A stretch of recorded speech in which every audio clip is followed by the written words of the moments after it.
warahmatullahi wabarakatuh.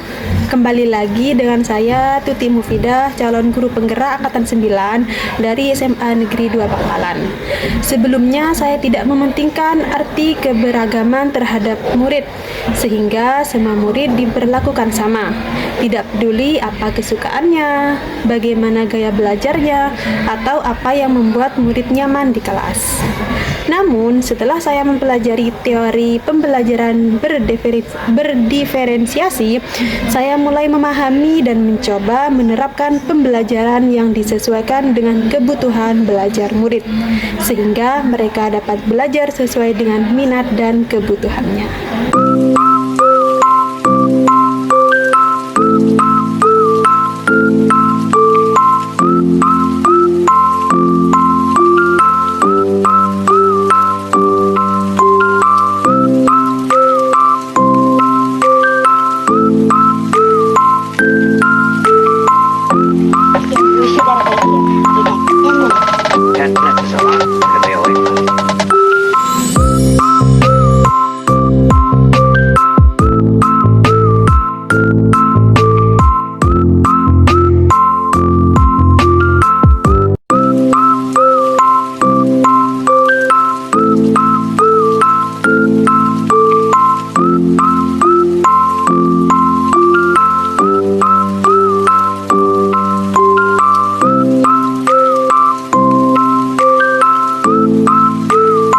Sebelum melaksanakan pembelajaran, saya memberikan asesmen diagnostik gaya belajar menggunakan lembar observasi yang telah saya siapkan sebelumnya.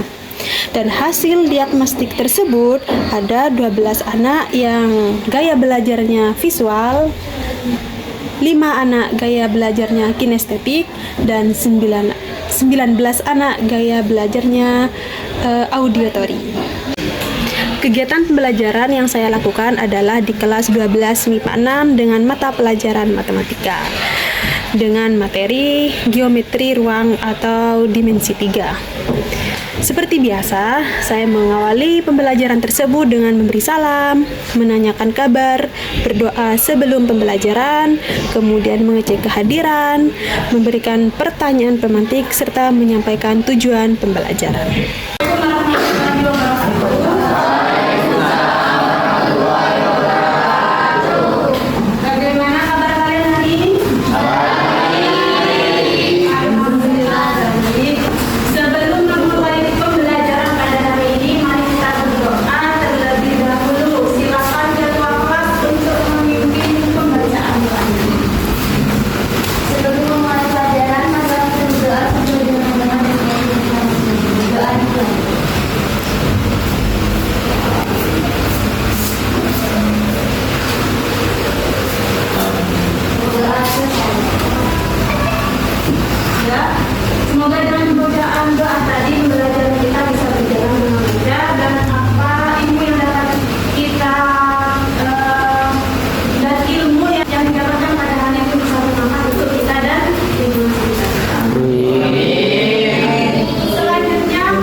12.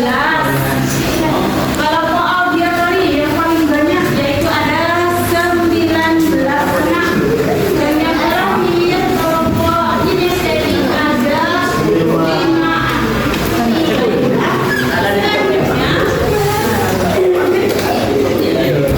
Tugasnya sekarang, silakan kalian diskusikan dengan teman kelompoknya. Untuk kelompok visual dan kelompok auditori, silakan kalian buka link yang sudah saya bagikan di grup matematika ini. Di situ ada 2 link. Yang pertama, untuk yang kelompok visual, kalian boleh membuka link yang pertama atau membaca dari artikel atau buku paket atau cari di Google browsing untuk yang kelompok visual. Silakan kalian pelajari di situ, diskusikan dengan yang linknya sudah saya berikan. Kelompok auditori, link yang kedua, di situ banyak video-video atau YouTube yang boleh kalian tonton, boleh kalian simak tentang pembelajaran geometri ruang. Kalian lihat di situ YouTube-nya sudah diberikan linknya, kalian pelajari di situ. Sedangkan untuk kinestetik, kalian tidak perlu link atau YouTube ataupun dari sumber buku yang lain. Ibu berikan lembar kerjanya secara langsung. Silakan kalian diskusikan dengan kelompok. Silakan dijaga, didiskusikan.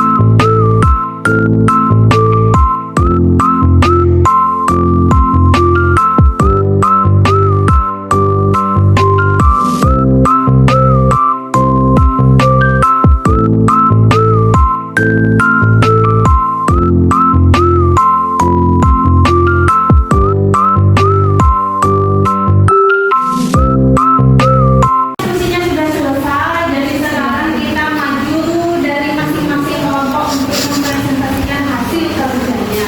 Silakan untuk kelompok yang pertama, kelompok visual.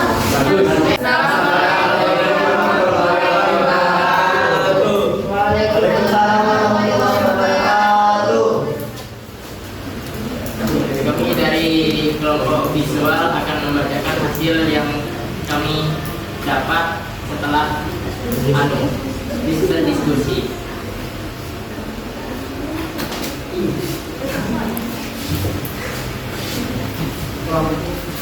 Dari kelompok visual, hasil diskusi kami yang pertama itu kedudukan titik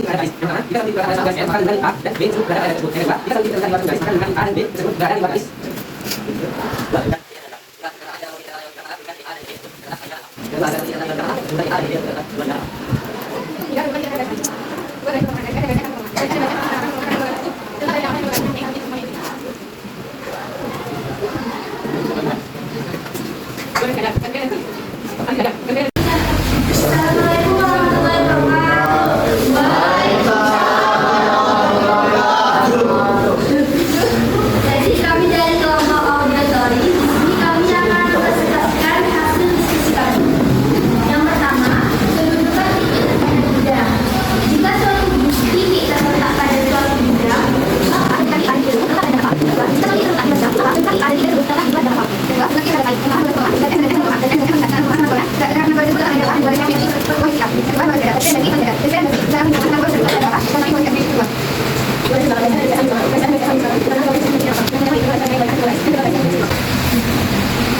sekian dari kelompok kami. Wassalamualaikum warahmatullahi wabarakatuh. Waalaikumsalam.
pada segitiga situs itu terdiri dari sisi miring, sisi tegak, dan sisi samping.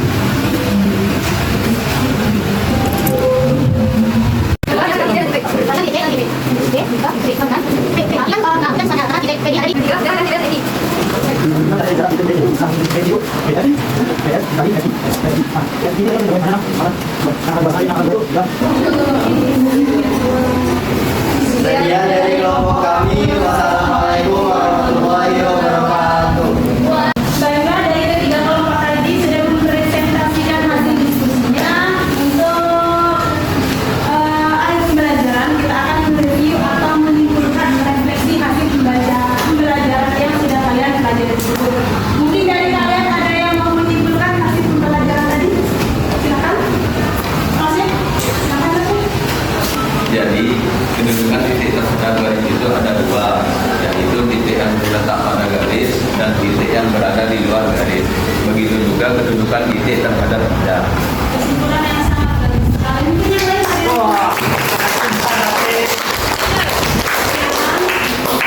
Jadi untuk mencari sisi yang benar pada bidang pada kubus dan balok itu bisa menggunakan rumus teorema Pythagoras, yaitu C kuadrat sama dengan A kuadrat plus B kuadrat atau C sama dengan akar A kuadrat ditambah B kuadrat.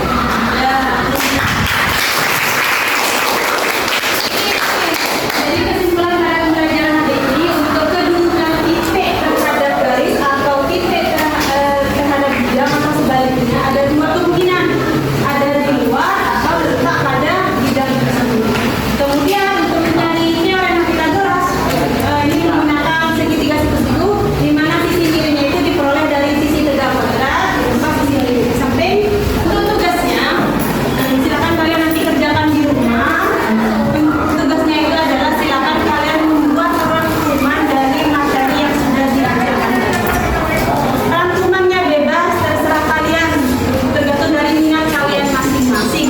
Boleh menggunakan catatan, langsung dicatat di buku tulis, kemudian difoto, dikumpulkan lewat WA. Boleh dengan voice note, kalian berbicara, mendengar, kemudian dikirim lewat WA. Boleh dengan video. Terserah kalian, videonya di mana, di sekolah, di kelas, di luar, terserah kalian, tergantung dari minat kalian masing-masing. Ada yang bertanyakan? Kalau sudah tidak ada, ini pertemuan hari ini. Assalamualaikum warahmatullahi wabarakatuh. Baiklah, demikian aksi nyata pembelajaran berdiferensiasi yang saya lakukan. Semoga dalam pembelajaran ini proses pembelajaran lebih menyenangkan sesuai dengan kebutuhan murid.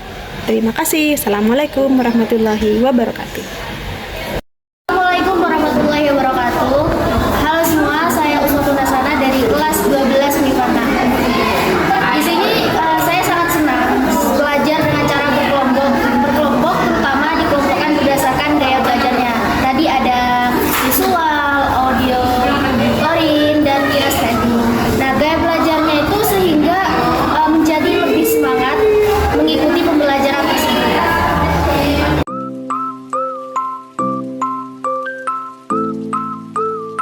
Assalamualaikum warahmatullahi wabarakatuh. Ibu izin mengumpulkan tugas mengenai kedudukan titik terhadap garis dan kedudukan titik terhadap garis lain. Jadi, kedudukan titik terhadap garis yang pertama jika suatu titik terletak pada suatu. Assalamualaikum warahmatullahi wabarakatuh. Saya Nasya Maulana Putra Perkasa, absen 28 dari kelas 12 MIPA 6. Di sini saya akan menyampaikan ringkasan materi yang sudah saya pelajari hari ini. Yang pertama yaitu tentang kedudukan titik terhadap garis. Jika suatu titik terletak pada suatu garis, maka kedudukan titik tersebut berada pada garis tersebut. Jika suatu titik terletak di luar suatu garis, maka kedudukan titik tersebut berada di luar garis tersebut. Yang kedua, yaitu tentang kedudukan titik terhadap bidang. Jika suatu titik terletak pada suatu bidang, maka kedudukan titik tersebut terletak pada bidang tersebut. Jika suatu titik terletak di luar bidang, maka kedudukan titik tersebut terletak di luar bidang tersebut. Yang ketiga yaitu teorema Pythagoras, di mana untuk mencari panjang dari sisi miring sama dengan akar sisi tegak kuadrat. Sekian dari saya. Wassalamualaikum warahmatullahi wabarakatuh. Baiklah, demikian aksi nyata pembelajaran berdiferensiasi yang saya lakukan. Semoga dalam pembelajaran ini proses pembelajaran lebih menyenangkan sesuai dengan kebutuhan murid. Terima kasih. Assalamualaikum warahmatullahi wabarakatuh.